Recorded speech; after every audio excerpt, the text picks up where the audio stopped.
Em relação ao o soninho da tarde, é fundamental esse sono, tá? A criança precisa desse sono da tarde. Todas as creches trabalham com esse soninho. É muito interessante porque quando a criança entra na rotina, ela começa a trabalhar essa rotina até em casa. Então, quando depois do almoço tomou banho, ela vai dormir. Até ela maiorzinha, ela fala: mãe, tá na hora do soninho da tarde. O soninho da tarde ajuda no desenvolvimento da criança. É quando ela repõe a reserva de energia dela. Quanto tempo a criança deve dormir à tarde? No máximo 2 horas. Os especialistas dizem que se ultrapassa disso, já atrapalha no sono da noite. Então, no máximo 2 horas de sono. Deu 2 horas de sono, eu vou lá e começo a acordar, criança por criança. Ai, Gabi, mas ela não vai acordar. Ai, Gabi, mas a criança vai acordar emburrada. Vai, ela vai acordar emburrada, ela não vai querer acordar, e coisas. Mas a gente precisa fazer isso. Por quê? Porque senão pode atrapalhar sim no sono dela da noite. Não tem nada a ver o sono da tarde com o sono da noite. O sono da noite é o sono do descanso. E o sono da tarde é para repor as energias. Tem mãe que fala assim: não quero que o meu filho durma à tarde, porque senão ele não dorme à noite. Dorme. Ele não dorme à noite porque ela não tem uma rotina do sono da noite. A gente aprende isso, eu até demorei para aprender isso, porque eu sempre trabalhei até de noite, e com meu filho caçula, eu fui obrigada a aprender isso porque ele não dormia. Ele não dormia de jeito nenhum, não dormia, e aí eu coloquei ele na creche, e aí a enfermeira da chefe falou pra mim assim: Gabi, você tem que ter uma rotina do sono para o Pedro. O Pedro não dorme direito. Ele chegava na escolinha, assim, no maternal, ele chegava assim, parecia que ele estava caindo, porque ele dormia muito tarde. Eu falei: não, então eu vou ter que mudar. E aí eu comecei a fazer o horário do sono. Então, a partir das 8 horas da noite é o horário do sono. Vamos dormir às 8 horas. Jantou, chegou em casa, jantou de novo, né? Porque ele come cedo na creche, jantou de novo. E aí escovou o dentinho e vamos deitar. Parei tudo que eu tava fazendo e fui colocar ele pra dormir. Gente, é fantástico. Você colocou ele pra dormir 8 da noite, amanhã ele dorme 8 da noite, depois da manhã ele dorme 8 da noite, depois 8 da noite. A gente tem que entender que a criança, ela é baseada na gente. Então, se eu fico ali na sala, sentada, assistindo TV com meu filho pequeno, ele vai ficar acordado até a hora que eu estiver acordado. A não ser que ele esteja caindo de sono. E outra coisa, é capaz dele ficar acordado e tu dormir. Por quê? Porque ele resiste ao sono igual a gente. Quando a gente tá vendo um filme bacana, a gente acaba ficando acordado. Então, assim, o que a gente tem que falar para as mães que falarem isso é: mãezinha, tá colocando ele para dormir? Tá fazendo uma rotina? Não é para ficar em silêncio, não é para mudar a rotina da casa, é para ter o horário da criança dormir. Olha, João, a partir de hoje nós vamos dormir, você vai dormir às 8 horas. João desacelera. João para de correr. João para de comer e tomar Nescau, que é só açúcar. João come uma alimentação saudável. João toma um leitinho quente. João toma um banhozinho para ele ficar relaxado. E ele vai dormir e vai acordar no outro dia feliz da vida. Tá? Então, essas informações a gente passa para os pais, às vezes, quando eles dizem que a criança não quer dormir. Tá? Mas será que ele não está dormindo tarde? Será que não tem que botar ele para dormir, se organizar, colocar ele no cantinho dele, né? Às vezes as pessoas se preocupam um pouco com o horário da criança dormir. Na creche, ele vai dormir. Mesmo que ele não tenha o hábito de dormir no horário da tarde, ele vai dormir. Porque na hora do soninho, todo mundo vai estar ali, sossegado, quietinho. E ele vai fazer o quê? Ele vai ver o Joãozinho dormindo, o Maurício dormindo. Ele pode não dormir no começo, mas ele vai ficar quietinho, de olhinho fechado. Então, uma dica que eu dou para vocês em relação à postura da monitora é: nada de ficar no celular enquanto as crianças estiverem dormindo, nem ficar conversando sobre a vida de vocês, pessoal, nem dormir no horário que as crianças estiverem dormindo, porque as crianças estão ali, vocês estão ali para olhar o sono delas. Por incrível que pareça, a gente está ali para olhar o sono das crianças. Então, se eu ficar conversando, ficar olhando o celular, ficar discutindo com a minha colega, eu vou atrapalhar o sono das crianças, tá? Então, deu 2 horas de sono, eu começo a acordar as crianças. Alguns jogam aguinha no rosto para ele despertar, outras vão lá com carinho e colocam lá a mão e vão acordando com a voz baixa, acordando a criança lentamente.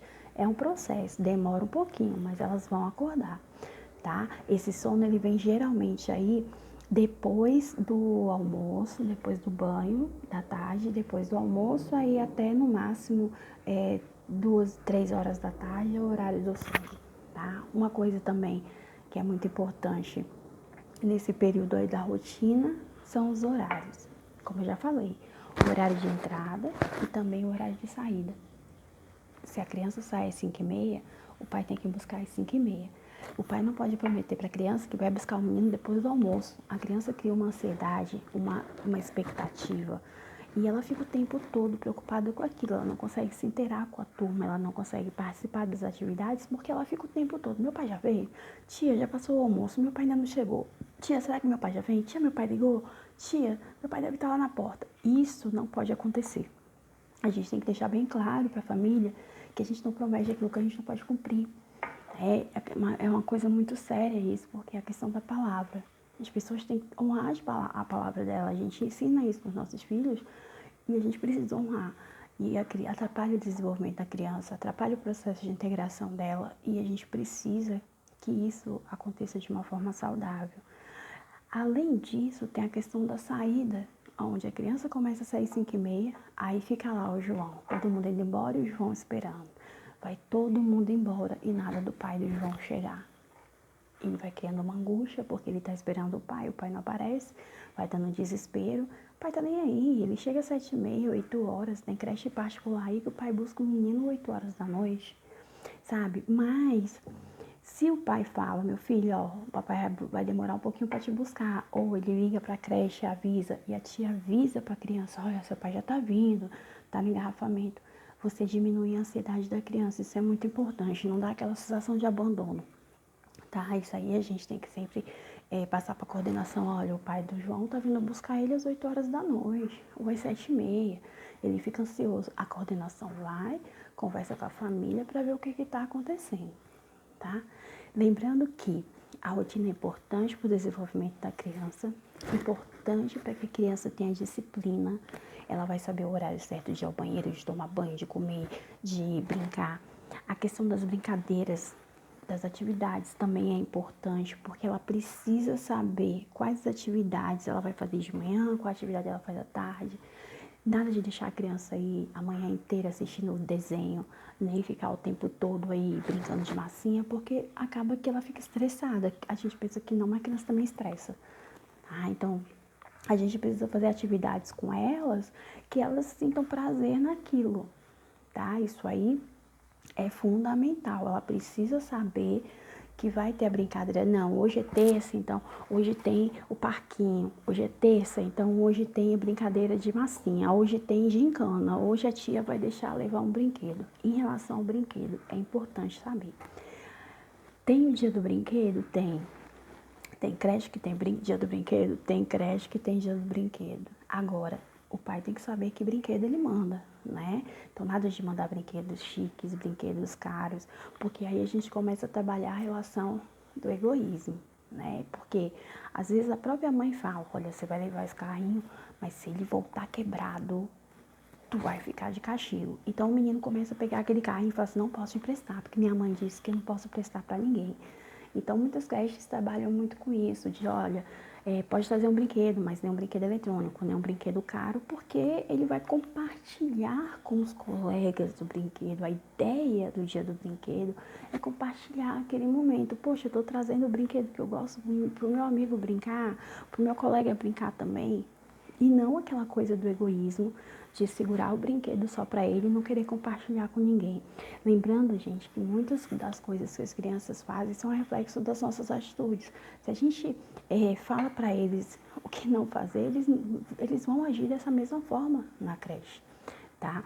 Que é um espaço de convivência, é um espaço onde eles vão ter que aprender a se virar. Sabe? É aquela história do entrei, não conheço ninguém, pai agora, é cada um por si, ou eu me dou bem com todo mundo ou eu tô lascado.